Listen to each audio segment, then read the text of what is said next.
তুমি ছাড়া তো আমাদের আর কেউ নাই, তুমি ছাড়া তো আমার আর কেউ নাই। আল্লাহ গো, তুমি যদি মাফ না করো কে আমাকে মাফ করবে? তুমি যদি মাফ না করো কে আমাকে মাফ করবে? তুমি যদি আমাকে মাফ করো তাহলে তোমার কোনো দিকে কমবে না, তুমি যদি আমাকে মাফ না করো তোমার কোনো দিকে বাড়বে না। আল্লাহ গো, তুমি আমাকে মাফ করে দাও। সারাটা জীবন অন্যায় কাজ করেছি, সারাটা জীবন নাফরমানি করেছি, আমার কাছে কালেমার দাওয়াত কম আসে নাই, আমার কাছে কালেমার দাওয়াত কম আসে নাই, আমাকে লোকেরা কম বোঝায় নাই। ও আল্লাহ, তুমি আমাকে মাফ করে দাও। মাফ না করলে কোথায় যাব, কার কাছে যাব?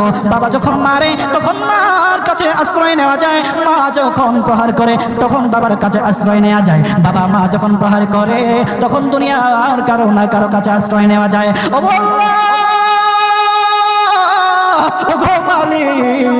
তুমি যদি আমাকে মারো, তুমি যদি আমাকে আযাব দাও, ওগো আল্লাহ, কার কাছে যাব, কার কাছে গিয়ে মাফ চাইবো? ওগো আল্লাহ, মেহেরবানি করে মাফ করে দাও। এইরকম কান্না করতেছে, চোখের পানি তার এমন ভাবে পড়তেছে, দাড়ি ভিজতেছে, দাড়ি ভিজে জমিনের মধ্যে চোখের পানি পড়তেছে, কান্না করতেছে। বান্দাটা কান্না করতে করতে করতে করতে আমার আল্লাহর কাছে এমন গ্রহণযোগ্যতা অর্জন করেছে, মহান আল্লাহ রাব্বুল আলামিন তার ডাকে সাড়া দিয়া তার জিন্দেগির সব গুনাহ মাফ করে দিয়েছে।